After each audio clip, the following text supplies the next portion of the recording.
Tiga. Assalamualaikum warahmatullahi wabarakatuh. Waalaikumsalam warahmatullahi wabarakatuh. Alhamdulillah, segala puji bagi Allah, Tuhan alam semesta. Dialah yang telah menciptakan kita, memberikan nikmat yang tak terhingga. Mulai dari nikmat kesehatan, iman, hingga kesempatan untuk hadir dan belajar bersama pada kesempatan kali ini. Sholawat serta salam semoga senantiasa tercurah kepada Nabi besar Muhammad SAW, suri teladan kita dalam seluruh aspek kehidupan, termasuk dalam hal akhlak dan budi pekerti. Hadirin yang dirahmati Allah, pada kesempatan yang berbahagia ini, izinkan saya menyampaikan sedikit singkat ceramah tentang pentingnya akhlak mulia dalam kehidupan kita sehari-hari. Apa itu akhlak? Tahu. Akhlak adalah perilaku atau sikap batin yang tercermin dalam tindakan lahir. Dalam Islam, akhlak yang baik bukan hanya sekedar bersikap sopan tapi mencakup kejujuran, amanah, rendah hati, sabar, pemaaf, dermawan, dan masih banyak lagi.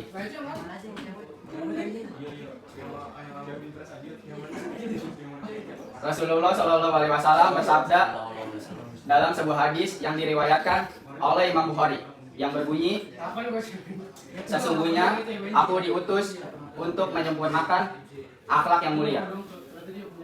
Dari hadis ini kita bisa memahami visi utama Nabi Muhammad SAW bukan hanya mengajarkan ibadah atau hukum-hukum syariat, tetapi juga untuk akhlak umat manusia, bahkan telah menjadi dasar keislaman bagi seseorang. Lihatlah bagaimana Rasulullah SAW, beliau adalah orang yang paling amanah, paling lembut kepada keluarganya, paling penyabar pada orang yang menyakitinya, bahkan sebelum ia diutus menjadi nabi. Bahkan beliau dijuluki sebagai Al-Amin atau yang dapat dipercaya. Bahkan orang-orang kafir sekalipun sebelum dia diangkat menjadi nabi. Hadirin sekalian, saat ini kita hidup di zaman yang serba cepat. Banyak orang berlomba-lomba mencari ilmu, jabatan, kekayaan. Namun sayangnya tidak sedikit dari mereka yang mengesampingkan akhlak dalam prosesnya. Kita melihat orang yang pandai tetapi kasar, orang kaya tetapi sombong, orang berilmu tetapi tidak memiliki akhlak. Padahal tanpa akhlak bisa menjadi bumerang. Tanpa akhlak, kekerasan bisa menjadi penindasan. Tanpa akhlak, kekayaan bisa membawa kehancuran. Rasulullah SAW orang yang paling sempurna imannya adalah orang yang baik akhlaknya. Hadits riwayat Tirmizi. Jadi akhlak bukan hanya pelengkap, tapi justru bagian inti dari keimanan seseorang. Bahkan akhlaklah yang membuat Nabi Muhammad dicintai oleh Allah Subhanahu wa taala. Akhlak bukan hanya kepada sesama manusia, tetapi juga kepada makhluk lain. Kita diajarkan untuk menyayangi hewan serta tidak merusak alam. Dalam Islam, akhlak juga mencakup hubungan kita dengan Allah, yakni dengan menjaga ibadah, tidak sombong, dan selalu bersyukur. Lalu bagaimana cara memperkuat akhlak yang baik? Ada beberapa cara yang bisa kita lakukan untuk memperbaiki akhlak.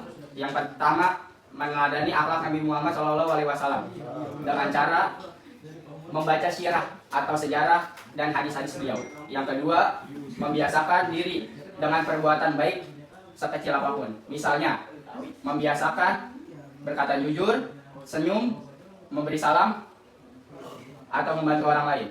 Yang ketiga, berteman dengan orang-orang yang memiliki akhlak baik sangat mempengaruhi perilaku kita.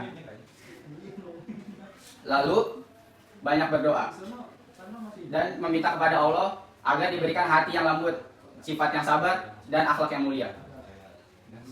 Hadirin yang dimuliakan Allah, jadikan akhlak menjadi prioritas kita, karena sesungguhnya orang yang paling mulia bagi Rasulullah adalah akhlaknya yang paling mulia. Bukan yang tinggi jabatannya atau paling pintar, tetapi yang paling bertakwa dan paling baik akhlaknya. Demikian ceramah yang dapat saya sampaikan. Semoga kita semua bisa meneladani akhlak Rasulullah dan mengamalkannya dalam kehidupan sehari-hari kita.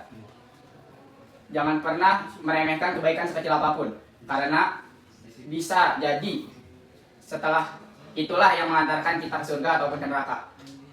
Rasulullah Shallallahu Alaihi Wasallam mengantarkan kita kepada hal-hal yang baik, lalu bisa mengantarkan kita ke surga. Sekian, wassalamualaikum warahmatullahi wabarakatuh. Waalaikumsalam warahmatullahi wabarakatuh.